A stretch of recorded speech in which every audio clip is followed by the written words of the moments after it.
Bismillahirrahmanirrahim. Assalamualaikum warahmatullahi wabarakatuh.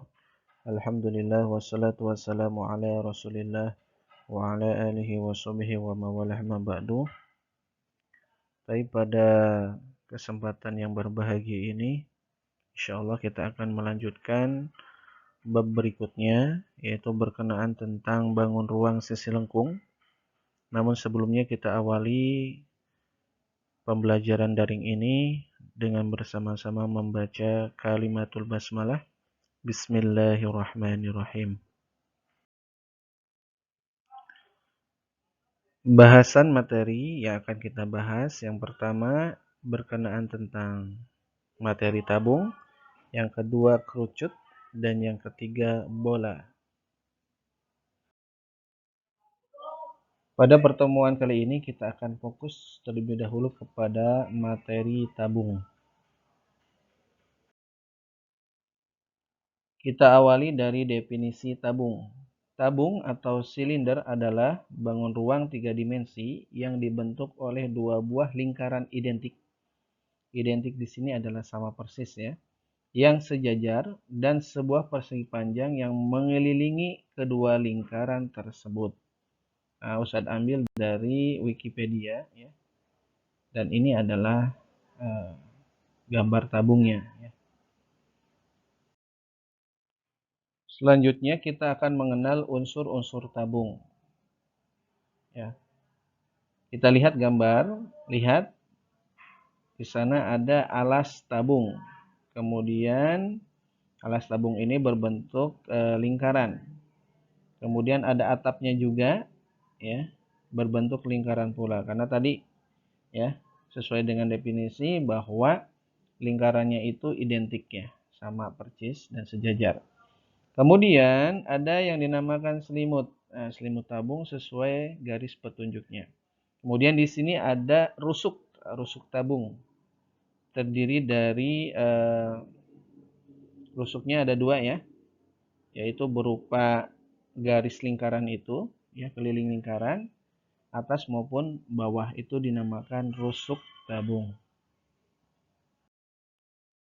Selanjutnya kita perlu mengenal sifat-sifat tabung. Setidaknya ada 4. Yang pertama, memiliki alas dan tutup berukuran sama, identik ya, dan sejajar.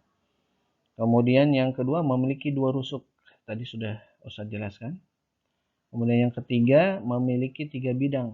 3 bidangnya apa saja? 3 bidangnya adalah 2 buah lingkaran dan 1 buah persegi panjang.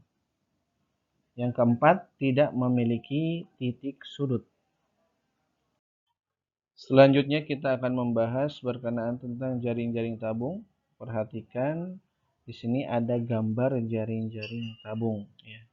Kalau kita lihat, maka ada 2 buah lingkaran alas dan tutup yang kongruen dengan jari-jari, yaitu R ya, jari-jarinya R. Kemudian kita lihat pula ada sebuah selimut yang berbentuk persegi panjang dengan ukuran panjangnya sama dengan keliling lingkaran alas, yaitu sama dengan 2 PR, dan lebarnya itu sama dengan tinggi tabung. Maka kita namakan T. Selanjutnya kita bahas berkenaan tentang luas permukaan tabung. Perhatikan baik-baik, di sini ada jaring-jaring tabung. Perhatikan luas lingkaran bawah adalah PR kuadrat. Kemudian ada juga luas lingkaran atas adalah sama karena berbentuk lingkaran, jadi PR kuadrat. Kemudian yang terakhir luas selimut tabung. Nah, luas selimut tabung ini berbentuk persegi panjang sehingga rumusnya adalah panjang kali lebar. Panjangnya adalah 2 PR dan tingginya lebarnya adalah T, sehingga luas selimut tabung adalah 2 PR kali tinggi. Jadi luas permukaan tabung adalah PR kuadrat ditambah PR kuadrat ditambah 2 PRT. Nah, PR kuadrat ditambah PR kuadrat itu kita sederhanakan menjadi 2 PR kuadrat ya, kemudian ditambah 2 PRT. Selanjutnya 2 PR kuadrat ditambah 2 PRT ya, kita sederhanakan lagi dengan menggunakan hukum distributif. menjadi 2πr dikali dalam kurung R ditambah T. Sehingga dapat disimpulkan bahwa luas permukaan tabung adalah 2πr dikali dalam kurung R ditambah T. Untuk memahami, kita lihat contoh soal. Sebuah tabung memiliki diameter alas 28 cm dan tinggi 6 cm. Hitunglah luas permukaan tabung. Mari kita jawab. Luas permukaan tabung sama dengan 2πr dikali dalam kurung R ditambah T. Nah, kalau menggunakan jari-jari, maka di sini ada diameter alasnya 28 cm.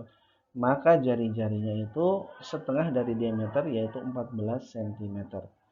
Kemudian langsung saja kita masukkan dengan pendekatan pi-nya 22/7. Sehingga 2 dikali 22/7 dikali 14 dikali dalam kurung 14 ditambah 6.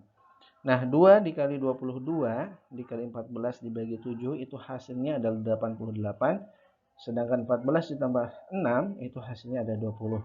Sehingga 88 dikali 20 sama dengan 1760 cm persegi.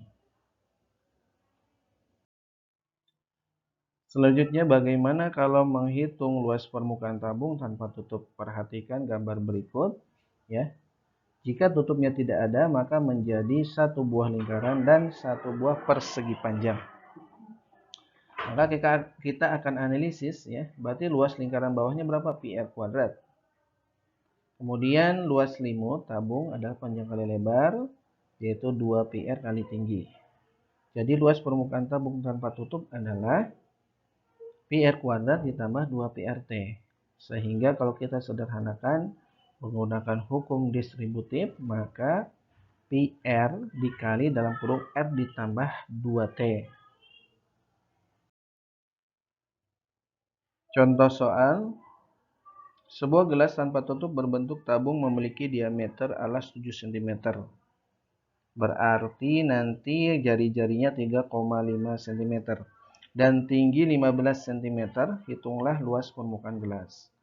Maka kita jawab luas permukaan gelas, ya, itu sama dengan πr dikali dalam kurung R ditambah 2T. Kenapa? Karena tanpa tutup.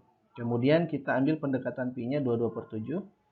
Sehingga menjadi 22/7 dikali 3,5 dikali dalam kurung 3,5 ditambah 2 kali 15. Maka 22/7 dikali 3,5 itu hasilnya 11. Kemudian 3,5 ditambah 2 kali 15. 2 kali 15 itu kan 30. Tambah 3,5 berarti 33,5. Sehingga 11 dikali 33,5 hasilnya 368,5 cm persegi. Selanjutnya pembahasan terakhir berkenaan tentang volume tabung. Perhatikan gambar berikut. Di sini ada, perhatikan ada jari-jari tabung, kemudian ada tinggi tabung. Nah, tabung juga disebut prisma yang alasnya berupa lingkaran. Dan rumus umum volume prisma adalah luas alas kali tinggi. Maka kita bisa terapkan untuk mencari volume tabung. Volume tabung yaitu sama dengan luas alas kali tinggi. Seperti kita ketahui bahwa luas alasnya itu kan berbentuk lingkaran. Maka volume tabung sama dengan πr kuadrat dikali tinggi. Selanjutnya kita lihat contoh soal. Soalnya masih sama, ya. Sebuah tabung memiliki diameter alas 28 cm, berarti jari-jarinya itu 14 cm. Dan tingginya 6 cm. Hitunglah volume tabung.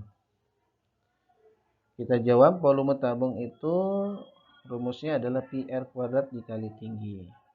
Pi-nya kita akan menggunakan 22/7, ya. Bukan 3,14, ya. Tapi 22/7. Maka 22/7 dikali 14 dikali 14. Kenapa 14-nya 2 kali kita sebutkan? Karena R kuadratnya, R pangkat 2. Kemudian dikali tinggi yaitu 6. Maka 22 dikali 2. Kenapa dikali 2? Karena 14 dibagi 7 kan 2. Jadi 22 dikali 2 dikali 14 dikali 6. Kemudian 22 dikali 2 itu 44. 14 dikali 6 itu 84. Selanjutnya 44 kita kalikan 84. Ya. Sehingga hasil akhirnya adalah 3696 cm kubik. Alhamdulillahirrabbilalamin, demikianlah yang bisa Ustaz sampaikan. Terima kasih kepada antum semua yang sudah berusaha untuk memahami apa yang sudah Ustaz paparkan. Semoga ilmu yang didapat berkah manfaat. Kemudian jangan lupa di akhir nanti silakan mengerjakan latihan soal. Insyaallah seperti biasa Ustaz menggunakan Google Form untuk latihannya. Dan terakhir marilah kita tutup pembelajaran daring ini dengan membaca Alhamdulillahirabbil subhanakallahumma wa bihamdika asyhadu an la ilaha illa anta astaghfiruka wa atubu ilaik. Assalamualaikum warahmatullahi wabarakatuh.